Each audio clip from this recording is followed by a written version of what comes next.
Kakatapos mag-usap sa telepono ang mga kalihim ng ugnayang panlabas ng Iran at Saudi Arabia matapos mabigo ang negosasyon ng US at Iran sa Islamabad habang nakabitin pa rin ang marupok na 2 linggong tigil putukan. Kasabay nito, hinihikayat ni Saudi Crown Prince Mohammed bin Salman si Donald Trump na panatilihin ang pressure sa Iran at tinawag itong posibleng makasaysayan pagkakataon para baguhin ang gitnang silangan. Ngayon, kinokontra ng mga opisyal ng Saudi ang ganoong paglalarawan. Giit nila, suportado pa rin nila ang diplomatikong solusyon kahit ilang ulit nang inatake ng Iran ang Saudi Arabia sa pamamagitan ng mga pang-ataking ballistic missile at drone sa buong bigmaang ito. Tawagin natin ang iskolar ng gitnang silangan na si Dalia Ziada para magbigay ng pananaw. Dalia Ziada, paano mo tinitingnan ang mga magkasabay na hakbang na ito? Ang Iran at Saudi Arabia ay nag-uusap sa parang diplomatiko, ngunit may ulat na nagsasabing may pressure mula sa Saudi Arabia na nais ng Saudi Arabia na ipagpatuloy pa talaga ang digmaang ito. Salamat, Natasha, sa imbitasyon. Oo, maaring parang balinto na ito para sa mga tagalabas ng gitnang silangan. Pero sa totoo lang, ito ay pattern ng pag-uugali ng mga leader ng Arab at karamihan ng leader sa gitnang silangan kasama ang Iranian at Turko sa loob ng maraming taon. Sa likod ng saradong pinto, sinusuportahan nila ang labanan at paglala ng sitwasyon. Pero sa publiko, lumalabas na para bang pabor sila sa mga diplomatikong linya ng komunikasyon. Kung mapapansin, hindi lang sa Saudi Arabia nangyari ang mga tawag sa telepono. Pati ang ministrong panlabas ng Iran ay kinausap ang mga taga-Qatar at inaasahang makikipag-ugnayan pa sa iba pang mga Arabo.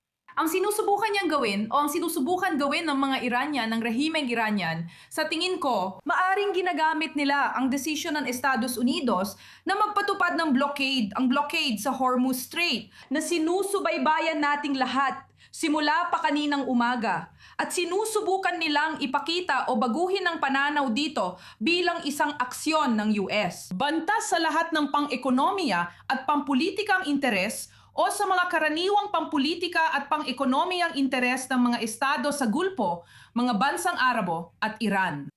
At sa isang paraan, sinusubukan nilang ipanig ang mga bansang Arabo sa panig ng Iran sa ilalim ng ganitong pananaw na, kita mo, binigo kayo ng US, hindi isinasaalang-alang ng US ang katotohanang binabaril at inaatake namin kayo at hindi sila dumating para iligtas kayo. Kaya ito ay isang laro na nilalaro ng Iran.